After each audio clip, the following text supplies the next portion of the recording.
Think nothing of it. Your wounds are healing well, I trust. Some wounds do not heal.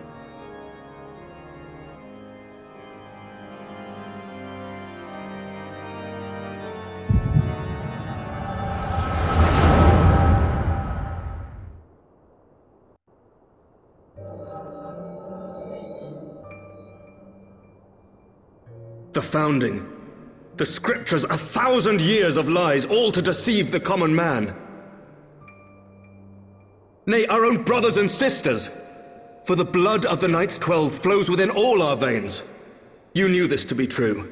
You knew, and you concealed it.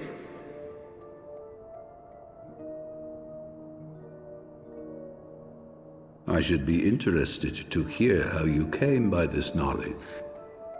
But yes, you have the right of it.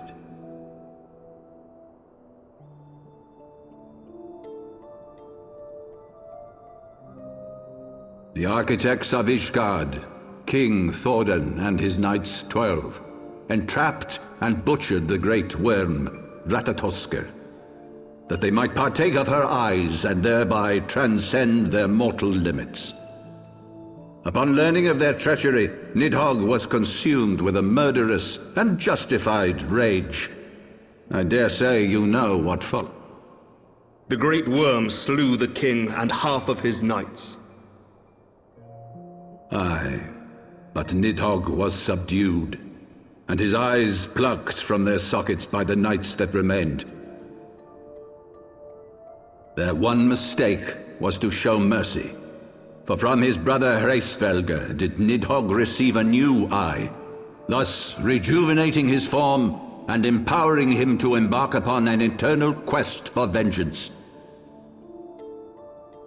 Whilst Thordan's son Haldreth took one of Nidhogg's eyes and learned to wield its power in defense of his people.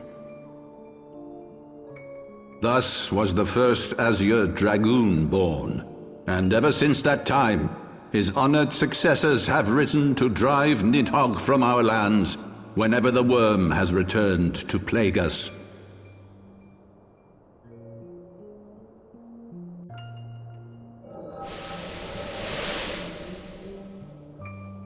I ask you, my son, will you answer for my sins?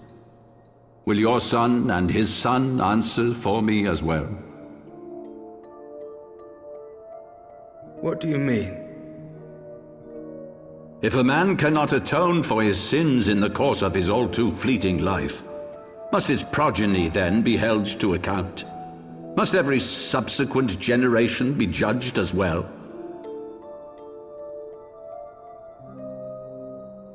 Thordan's betrayal of Ratatoskr was an unconscionable, unforgivable sin. Should we then, as his descendants, meekly surrender ourselves to an eternity of punishment? Nay, say I. I would not see our children sacrificed in a vain attempt to appease an implacable foe.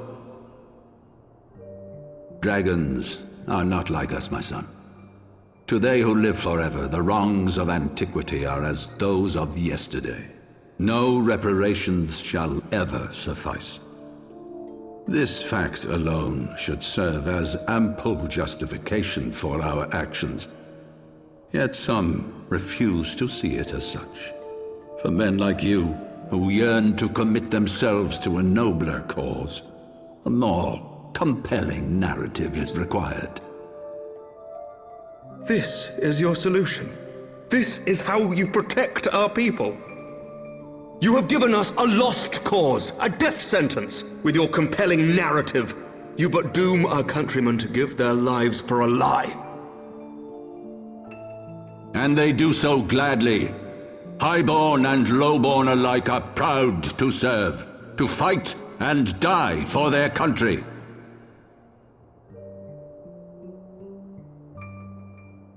And what would you say to them?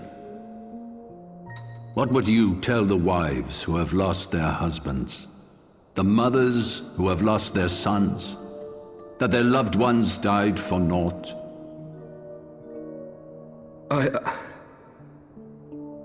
Over the course of 1,000 years, Countless men have donned these robes, and every one of them came to accept the necessity of this solution.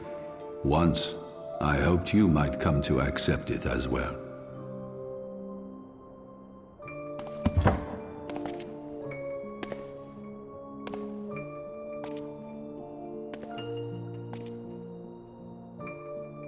Do not despair, my son.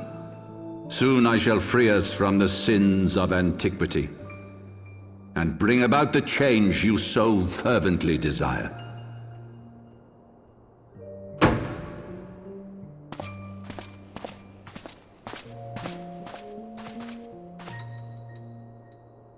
If he has spoken with others, I would have their names. Escort him to a cell and question him thoroughly. Your Eminence.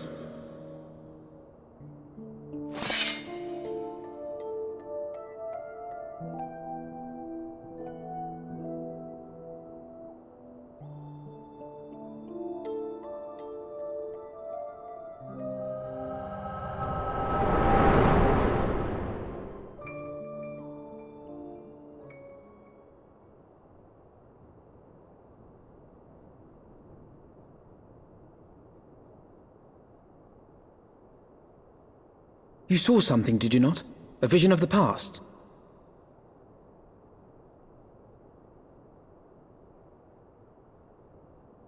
So this is the power of the Echo.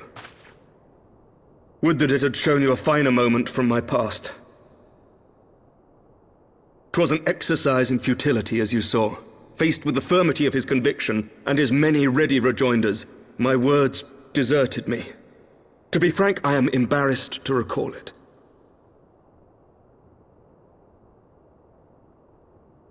A friend once impressed upon me the importance of differentiating between words, deeds, and beliefs. Were he here, I suspect he would judge your father's conviction to be no more than rank, self-serving delusion. Even so, I cannot help but wonder what manner of change he intends to bring about. I have given some thought to that as well. During the battle within the vault, the Heavensward demonstrated strange and unnatural abilities. Aye, the manner in which Sir Zephyrin struck down Lord Haurchefant was unlike anything I've ever seen before. The spectacle called to mind King Thordan and his Knights 12 as they are depicted in scripture, holy powers and all. Mere fabrications, which have become objects of faith, instilled with the belief of countless devoted souls. 7 hells!